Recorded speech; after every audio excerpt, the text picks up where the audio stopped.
Job లేక ఇబ్బంది పడుతున్నారా? అయితే మెడికల్ కోడింగ్ మీకు మంచి ఆప్షన్. వెంటనే కాల్ చేసి కోర్సులో జాయిన్ అవ్వండి. నమస్తే డాక్టర్ గారు. నమస్తే జయ గారు. నిన్న నైట్ నేను ఒక మెయిల్ చదివానండి. సిబ్లింగ్స్ మధ్య వచ్చే ఒక రైవల్టీ చిన్నప్పుడు బాగుంటుంది, ఏదో అమ్మ నాన్న సర్ది చెప్తారు, కొంచెం పెరిగి పెద్ద అయ్యేసరికి తగ్గిపోతుందండి. కొంచెం ఏజ్ గ్యాప్ తక్కువ ఉందనుకోండి, వాళ్ళ మధ్య ఇంకొంచెం ప్రేమ ఎక్కువగా ఉంటుంది. కొంచెం ఎక్కువ ఉంటే అది వేరే కోణాలకి దారితీస్తుంది అనుకోండి. ఈ రైవల్టీ అనేది పర్సనల్ లైఫ్లో కూడా వెళ్ళిపోయి అది విపరీతమైన ధోరణులు, ఇటు అక్క కానీ అటు చెల్లెలు కానీ, అది పెళ్ళి అయిపోయిన తర్వాత కూడా ఒకరి జీవితంలోకి ఇంకొకరు ఎంటర్ అయిపోతుంటే జరిగే మలుపులు అసలు మాటల్లో చెప్పలేము. అలాంటి ఇష్యూ అండి ఇప్పుడు ఇది మరి ఎటు దారి తీస్తుందో ఏంటో. ఒకసారి మరి అమ్మాయి నాకు మెయిల్ అయితే చేసింది, నెంబర్ కూడా పెట్టింది, మరి కాల్ చేయమంటారు ఒకసారి? తప్పకుండానమ్మా. సాధారణంగా అంటే చాలా గ్రోయింగ్ మైల్ స్టోన్ అంటూ ఉంటాం. యూజువల్గా తోబుట్టువుల మధ్యన ఉండేటటువంటి ఒక రైవలరీ ఏదైతే ఉంటావో సైకలాజికల్గా అది ఒక పోటీతత్వాన్ని పెంచి జీవితంలో ఎదగటానికి ఒక విధంగా ఉపయోగపడుతుంది. మరి ఇలాంటి ఇష్యూస్ మరి ఎందుకు వస్తున్నాయి అన్నది ఈ అమ్మాయి మాటలో మనకు అర్థం అవుతుందేమో. హలో హలో ఉషా అండి. అవును మేడం. ఉషా గారు, నేను సుమన్ టీవీ నుంచి మాట్లాడుతానండి, అందమైన జీవితం ప్రోగ్రామ్ నుండి. Hi madam. హాయ్ అండి, బాగున్నారా? బాగున్నాం మేడం. ఉషా, మీరు మెయిల్ చేశారు, చూశాను. నేను డాక్టర్ గారికి కూడా బ్రీఫ్గా చెప్పాను. నేను రైట్, డాక్టర్ గారితో ఒకసారి చెప్పండి, బ్రీఫ్గా చెప్పండి ఉషా. Okay ma'am. ఓకే అమ్మా ఉషా, నమస్తే అమ్మా. నమస్తే సార్. ఎంతమ్మా మీ వయసు ఎంత? మీ ఊరు ఎక్కడ? మాది ఖమ్మం సార్. 25 years సార్ నాకు. ఓకే. నేను మా అక్క ఇద్దరమే అక్క చెల్లెలం సార్, ఎవరు లేరు మాకు. మా అక్క ప్రతి విషయంలో నన్ను చిన్నప్పటి నుంచి డామినేట్ చేస్తూ వచ్చేది సార్. ప్రతిదీ తనకి చెప్పి చెయ్యాలి. ఎక్కడికి వెళ్ళినా కూడా తను ఎక్కడికి వెళ్తున్నావు అని అడుగుతుంది. ప్రతిదీ నన్ను ఒక చెల్లిలా ఎప్పుడు చూడలేదు సార్ నన్ను. అక్కకి మీకు ఎంత ఏజ్ గ్యాప్? ఎంత? 2 years ఉంటుంది మేడం, అంతే. ఓకే. ప్రతిదానికి తను చెప్పినట్టే చేయాలి సార్. అది స్టడీలో చాలా బాగా చదువుతుంది సార్, గోల్డ్ మెడలిస్ట్. నాకేమో అంత స్టడీ మీద అంత ఇంట్రెస్ట్ లేదు, నేను యావరేజ్ స్టూడెంట్ ని. ప్రతి దానికి నాకు ఏదైనా ఫోన్ వచ్చినా కూడా ఎవరు, ఎంతసేపు మాట్లాడతావు, ఇంతసేపు ఎక్కడికి వెళ్ళావు, అన్ని అంతే సార్. చిన్నప్పటి నుంచి అంతే. ఒక చెల్లిగా ఒక్కసారి కూడా నన్ను ఏంటి అనేసి ఏదైనా బాధ ఉన్నా కూడా ఏమైంది అని అడగదు సార్. అసలు ఇంట్లో తను చెప్పింది వినాలి. అమ్మ వాళ్ళు కూడా ఏంటంటే అది బాగా చదువుతుంది, నీకంటే పెద్దది కదా, వింటే ఏంటి అని అట్లే మాట్లాడుతూ ఉంటారు. సహజంగా అదే అంటారమ్మా. పెళ్లి చూపులు సెట్ చేశారు, ఆ రోజు కూడా నన్ను లోపల పెట్టేశారు అమ్మ వాళ్ళు. అదేలే. ఎందుకమ్మా నేను ఎందుకు లోపల ఉండాలి, అదేంటి అక్క పెళ్లి చూపులు నేను చూడకూడదా, నీ చెల్లినే కదా, నేనెందుకు ఉండకూడదు అక్కడ అని అడిగాను. అడిగితే అక్క అంటుంది, ఆ అమ్మ వాళ్ళు చెప్పినట్టు వినొచ్చు కదా, నీకు అన్ని చెప్పాలా అని చెప్పి అంటుంది సార్. అదేంటి నువ్వన్నా చెప్పవా, నేను నీ పక్కన ఉండొద్దా, అసలు అక్కడ ఏం జరుగుతుంది నేను చూడొద్దా అని అడిగాను దాన్ని. నువ్వు క్వశ్చన్స్ చేస్తావేంటి, చెప్పింది చెయ్యాలన్నారు. అది నాకు మైండ్ లో బాగా పడిపోయింది సార్. ఏదో అది పెళ్లి చూపుల రోజు దాచిపెడతారు, పెళ్లి రోజు సార్, పెళ్లి రోజు తర్వాత అయినా నేనెవరో తెలియదా వాళ్ళకి. పెళ్లి రోజు నన్ను మా బావ చూసారు సార్. మా బావ చూసి ఎవరిమా నాకు చూపించలేదేంటి అని అడిగారు. మా చెల్లి ఆ రోజు లేదు, అవుట్ ఆఫ్ వెళ్ళిందని చెప్పేసింది. కానీ మా బావ ఫేస్ చూస్తే నాకు అనిపించింది సార్, అర్థమైపోయింది మా బావకి ఈ అమ్మాయిని దాచేశారా అని. ఆ రోజు నుంచి ఇంకా మా అక్క ప్రతిదానికి మా బావని నన్ను అబ్జర్వ్ చేయడము, మా బావ కూడా కొంచెం నా మీద కేర్ తీసుకోవడము. ఉషా అది తినమ్మా, ఇది తినమ్మా. పండగకి వచ్చారు సార్ సంక్రాంతికి, సంక్రాంతి హాలిడేస్ కి వచ్చారు అనమాట మా బావ వాళ్ళు. అక్క బావ ఇద్దరు వచ్చారు ఇంటికి. అప్పుడు మేము కొంచెం క్లోజ్ గా ఉండడం అక్కకి నచ్చలేదు. క్లోజ్ గా అంటే మామూలుగా బావ మధ్యలో అన్నాక ఇంకా అల్లరి చేస్తూ అలా ఉంటారు కదా మేడం, అలాగే అలా ఆడుకుంటూ పాడుకుంటూ ఉన్నాము. అది ప్రతి దానికి ఉడుక్కుంటూ ఉంది. అప్పుడు అనిపించింది నాకు, ఇన్ని రోజులు నన్ను ఏడిపించింది, ఇలా ఏడిపిద్దాం దీన్ని అని. నేను కూడా కొంచెం క్లోజ్ గా ఉండడము, మా బావతో ఆట పట్టించడం మా అక్కని అలా చేస్తూ ఉండేదాన్ని. అమ్మ కూడా అన్నది, ఎందుకు అలా క్లోజ్ గా ఉంటావు, అది ఫీల్ అవుద్ది అని అంది. ప్రతి దానికి అమ్మ వాళ్ళు కూడా సార్ అక్క కదా అడ్జస్ట్ అవ్వాలి అలాగే చెప్తూ ఉండేవాళ్ళు. ఎంతగానో మనం అడ్జస్ట్ అవ్వాలి నేను. అందుకని క్లోజ్ అయ్యారు బావకి. అందుకని క్లోజ్ అవ్వడం కాదు మేడం, అలా మాట్లాడుకుంటూ ఉండేవాళ్ళము. ఒక రోజు ఇంకా మా బావ కూడా ఇలా క్లోజ్ గా ఉంటూ ఒక రోజు చెప్పేశారనమాట, నువ్వంటే నాకు చాలా ఇష్టం ఉషా అని. నాకు కూడా నేను అలా ఉంటూ మా బావ అంటే ఇష్టం పెరిగిపోయింది మేడం.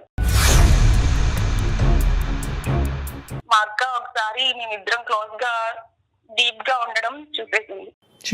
ఏంటమ్మా? నేను ఇంకా ఆ రోజు నుంచి మా అక్కకి మొహం చూపించుకోలేకపోయాను సార్. మీరు అంత డీప్ గా ఎట్లా క్లోజ్ అయిపోయారు? యాక్చువల్లీ నేను అక్క వాళ్ళ ఇంటికి 2-3 సార్లు వెళ్ళాను. మేమిద్దరం అలా ఉండడం చూసి అది బాగా ఉడుక్కునేది మ్యామ్. నేను కూడా అలాగే ఉండాలి, ఇది నన్ను చిన్నప్పటి నుంచి ఎంత టార్చర్ పెట్టింది, నేను ఉండాలి అని అలాగే మామూలుగానే ఉన్నాను నేను. కానీ ఇట్లా నాకు తెలియకుండానే మేమిద్దరం క్లోజ్ అయిపోయాం మ్యామ్. ఒక రోజు నాకు ఎగ్జామ్ ఉంది, వెళ్ళాను అనమాట. నేను తెలియకుండా ఎలా క్లోజ్ అయిపోతారులే అమ్మా. సరే చెప్పండి. ఈగోతో కాదు సార్, మామూలుగానే మేము. అది కాదమ్మా పాయింట్. వెళ్ళాము, వెళ్ళిన తర్వాత అక్కడ మేమిద్దరం అలా ఉండడం మా అక్క చూసేసింది. ఆ రోజు నుంచి నేను మా అక్కకి మొహం చూపించుకోలేకపోయాను సార్ అసలు. ఓకే. ఒక రోజు మా అక్క వచ్చి బాగా ఏడ్ చేసింది, ఉషా ప్లీజ్ నువ్వు నా లైఫ్ ని డిస్టర్బ్ చేయకు అని నా కాళ్ళు పట్టుకుంది మేడం. కానీ నేను అలా ఈగోతో ఏం చేయలేదు సార్. నాకు మా అక్క ఇష్టమే, కానీ నా మైండ్ అలా మార్చింది అదే.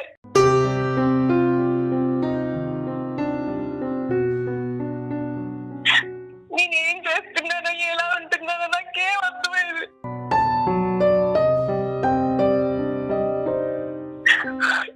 చిన్నప్పటి నుంచి అంతే సార్, అది చేయడం వల్ల నేను ఇలా తయారయ్యేమో అనిపిస్తుంది. కానీ ప్రతి దానికి మా అక్క నన్ను టార్చర్ చేసింది. సరే కానీ నేను మొన్న మా అక్క అలా వచ్చి అడిగేసరికి నేనేంటి ఇలా చేశాను, నేను ఇలా చేయకుండా ఉండాల్సింది అని అనిపించింది. ఇప్పుడేమో మా బాబాయ్ బాగా అడిక్ట్ అయిపోయాడు. నేను వద్దు అని చెప్పిన ఆయన వినరు. నాకేం చేయాలో అర్థం కావట్లేదు. నేను సారీ చెప్పాల్సి వస్తే చెప్తాను. ఉషా ఇది సారీ చెప్తే పోయే బాధ కాదమ్మా. Point number 1. పాయింట్ నెంబర్ 2, ఇప్పుడు బావని కంప్లీట్గా తీసి పక్కన పెట్టు. బావ ఇష్యూ కాదు ఇక్కడ. The issue is between 2 sisters. ఒక పరాయి స్త్రీ బయట స్త్రీకే ఇటువంటి అన్యాయం జరిగితే తట్టుకోలేనప్పుడు సొంత అక్కకి వెన్నుపోటు పడటం అంటారు. ఇక్కడ నువ్వు ఏడుస్తున్నావు, అబ్బాయి ఏడవద్దమ్మా అనే మాట అనాలని అనిపిస్తుంది, కానీ నీకు సానుభూతి చూపిస్తే కనుక నీ తప్పుని క్షమించి నిన్ను ఇంకా ముందుకు పంపించే వాళ్ళం అవుతామేమో అనే భయంతో నీకు సానుభూతి చూపెట్టడానికి ఇక్కడ వీలు పడదని చెప్తున్నాను నేను. We can't sympathise with you. నీకు సింపతి చూపెట్టడం అనేది ఇక్కడ సొల్యూషన్ కాదు. ఇంకా ఇంకొక విషయం ఏంటంటే కళ్యాణ్ గారు, పెళ్లి చూపులప్పుడు చాలా సహజం అండి మన కల్చర్లో చిన్న పిల్లల్ని పెళ్లి చూపుల్లో ముందుకు రానివ్వరు. అది చాలా సహజంగా జరిగిపోయే ఒక ఇష్యూ. దాన్ని భూతద్దంలో పెట్టి చూసుకోవాల్సినంత అవసరం లేదు ఉషా. ఇక్కడ ఏంటంటేనమ్మా, బహుశా నీకెవరు కూడా అక్క చెల్లెల మధ్యన కానీ అన్నాదమ్ముల మధ్యన ఉండేటటువంటి వైర్యం ఏదైతే ఉందో అది ఒక సహజ సిద్ధమైనటువంటి వైర్యం, అది శత్రుత్వం కాదు. It's a growing mile stone అంటూ ఉంటారు సైకాలజీలో. అలా ఎదగటం అది ఓకే సార్, కానీ చెల్లి అన్నప్పుడు అక్క వాడినవే వాడడము, అక్క వాడిన డ్రెస్సెస్ అక్క వాడిన బుక్స్ వాడాలని లేదు కదా సార్. చెల్లికంటూ ఉంటది కదా. కరెక్ట్. ఇవన్నీ నెగిటివ్ పాయింట్స్ అమ్మా. కానీ అక్క నీ మీద చూపెట్టేటటువంటి ఒక ఆధిపత్యం వల్ల అవనియండి, లేదంటే ఒక పెద్దరికం అవనియండి, ఏదన్నా అవనియండి, అది ఎప్పుడైనా నీకు జీవితంలో ఉపయోగపడింది అని నీకు అనిపించిందమ్మా? నీకు కొద్దిగా సొసైటీలో నీకు అంటూ ఒక కంట్రోల్ వచ్చింది, లేదంటే నేను ఈ తప్పు చేసి ఉండేవాడిని, మా అక్క ఆపకపోతే కనుక నేను ఇలా అయ్యి ఉండేదాన్ని, కొద్దో గొప్ప మా అక్క కంట్రోల్ పెట్టడం వల్ల సమాజంలో నాకంటూ ఒక సెల్ఫ్ కంట్రోల్ వచ్చింది, ఇష్టం నేను చదువు మీద ఒక ఇష్టం అనేటటువంటిది ఏర్పడింది, అడ్వాంటేజ్ పాయింట్స్ ఏమీ లేవమ్మా? చెల్లిలాగా ఎప్పుడు చూడదు సార్, అన్నిటికీ స్ట్రిక్ట్ గానే చేస్తుంది. ఇప్పుడు కూడా నాకు దాని మీద ఇష్టంతో సార్ ఇప్పుడు కూడా నాకేమనిపిస్తుంది అంటే దాని లైఫ్ కోసం నన్ను బతిమలాడుతుందేమో అని అనిపిస్తుంది సార్. నేను ఇంకా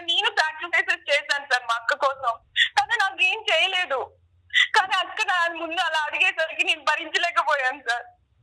నేను చేసింది తప్పే, నేను ఒప్పుకుంటున్నాను, కానీ నాకు ఏం చేయాలో కూడా అర్థం కావట్లేదు. అర్థం అవుదమ్మా, ఎందుకంటే అర్థం కానటువంటి పొజిషన్ నీ జీవితాన్ని నువ్వు పట్టుకెళ్ళిపోయావు. అక్క జీవితాన్ని, నీ జీవితాన్ని, మీ బావ జీవితాన్ని, మొత్తం అందరి భవిష్యత్తుని మొత్తం అందరినీ కూడా ఒక తెలియనటువంటి ఒక ప్రాంతానికి తీసుకెళ్ళిపోయాను. నేను అడిగేది ఒకటేనమ్మా, ఇక్కడ నీ సబ్ కాన్షియస్ మైండ్లో అక్క మీద నాకు వైర్యం లేదండి, అక్క మీద పగ తీర్చుకునేటటువంటి ఉద్దేశం నాకు లేదు అని అంటూనే నువ్వు అందులో ముందుకెళ్ళావు. ఎప్పుడైతే కనుక అక్కని ఎదురుగుంటా నిలబడి నీ ఏడ్చిందో, తన జీవితం గురించి బతిమాలుకుందో, అప్పుడు వరకు నువ్వు చేసినటువంటి తప్పు నీకు గుర్తుకు రాలేదు. ఒక అక్క భర్తతో నేను తప్పుగా ప్రవర్తిస్తున్నాను అనేటటువంటి అంశం అక్క వచ్చి ఏడ్చేంత వరకు తెలియదమ్మా. అక్క మీద మీరు కోపాన్ని, తన మీద ఉన్న ఆక్రోశాన్ని మొత్తం తీర్చుకుంటున్నారు. మరి మీ జీవితం ఏమవుతుంది ఉషా, ఆలోచించారా? అదే మేడం, నేను ఆలోచించలేకపోయాను. అది ఏడ్చే వరకు మీరు చెప్పింది నిజమే సార్. నాకు అది ఏడ్చే వరకు కూడా నేను ఏం చేస్తున్నానో నాకు అర్థం కాలేదు.